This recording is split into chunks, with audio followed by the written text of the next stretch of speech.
Hi, I'm Seamless, and today is Thursday, which is just time for a new basic terminology video. And today, the terminology determined in a mini-bit distortion. We're going to talk about distortion and a whole bunch of things about it. I've got a wave candy here, and I've got a wave shaper, which is doing not a single thing. A lot of times when people talk about distortion, questions are around like, what is distortion? What's the difference between all the various kinds of distortion? Actually, someone literally emailed me about this and asked me what overdrive versus distortion versus saturation versus fuzz. What are all these things? What's a wave shaper? What's that got to do with distortion? All of these questions and more will be asked on this video, answered hopefully in a way that makes sense. So, distortion in the simplest term is a thing that happens that changes the nature of the waveform that goes into it. There's a lot of ways you can do that. The easiest way to distort something is through clipping, which is the basis for the concept of overdrive, overdriving the sound. So right now I have the wave shaper on, it's not doing anything, and it's set, but it still kind of is doing something because it actually is limiting it up here at 0 dB. At least I think it's 0 dB. We'll find out in a second though, when I crank it. And then just, yeah. So now it's clipping. Let's actually turn the gain down on the wave candy. Is that 0 dB? Yeah, it gets this right there, 0 dB.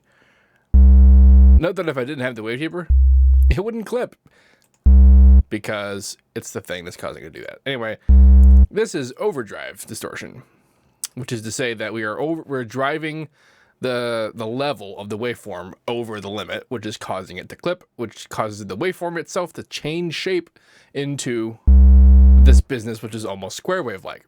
And as you can see, it also creates extra harmonics. I'm going to turn this down so I can talk and do this at the same time. It creates extra harmonics, and more become more apparent the harder you push it through.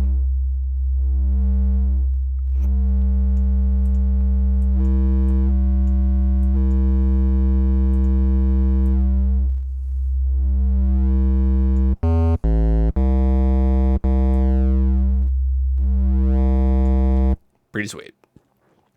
So that's really the simplest and most basic example of what distortion is. And every other kind of distortion is not necessarily based on the idea of overdrive, but it is based on the idea of what the wave shaper does. There's other kinds, like you might hear the term saturation. That was the other one that got brought up. And there's a bit of a strangeness about what distortion does in the digital world versus what it does in the analog world. So, I mean, the general sort of rule of thumb, which I don't know if I actually have personally not done enough experimentation to verify this, but the idea generally is that analog distortion is more pleasing than digital distortion. And the way that sort of happens is because you might hear the term tape distortion thrown around a lot.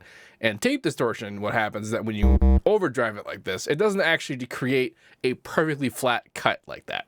It is a bit of a weird soft limit. And actually, the saturation inside Maximus is actually kind of designed to do that. If I were to do so, if I engage the saturation, see how it creates a threshold and then the ceiling, right?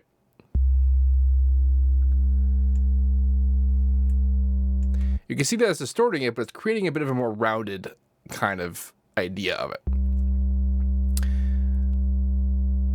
It's still adding harmonics, just not as much. It's not as hardcore as just a straight, perfect cut. Which is what the saturation inside Maximus does.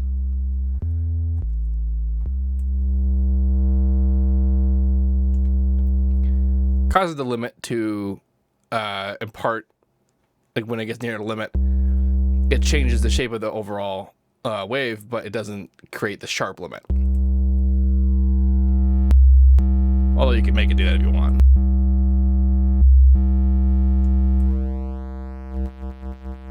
Good times. So this comes to, I mean, that's a digital representation of what tape distortion is supposed to do.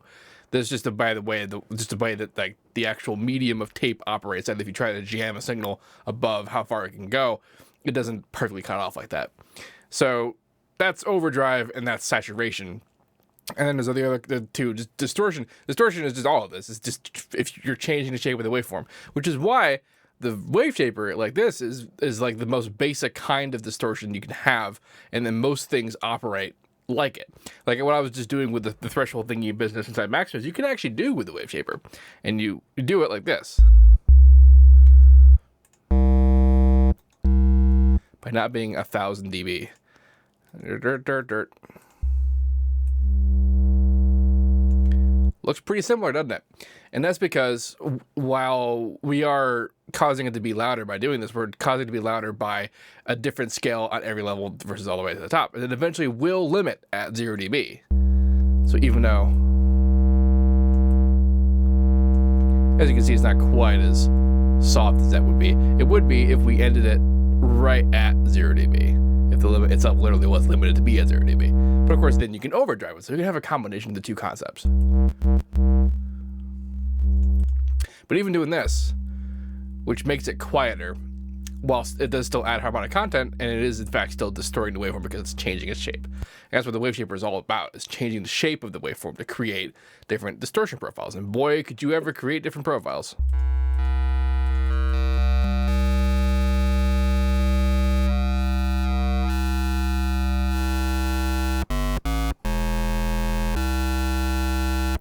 And things like this are kind of where the fuzz comes from.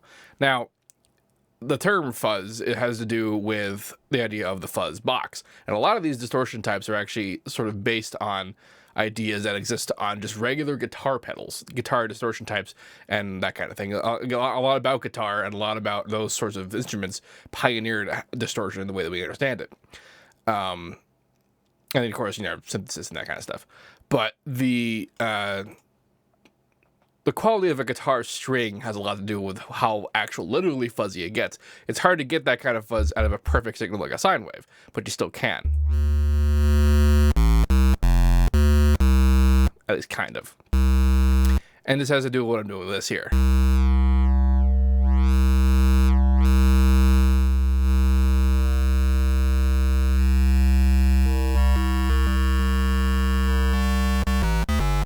Essentially, the more vertical lines I increase in there, the denser the harmonic content gets. As you can see, you may want to oversample. A lot of shaking you saw going on in there where that wasn't oversampling. It was the result of the higher harmonics phase canceling against the aliased frequencies. I think I talked about aliasing. I believe that was in the sampling basic terminology video, if I didn't catch that. So that's a lot of fun. Much more dynamic sounds will have a lot more impact on what happens when you distort them. For example, if I just had this exact same sine wave but introduce unison, you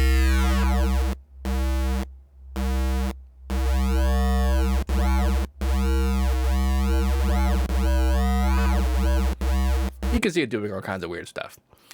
Anyway, I'm not going to go super in depth about how the wave shaper works. I've done several videos about the specifics of the wave shaper, but this video is mainly about identifying and teaching you what the term distortion actually means.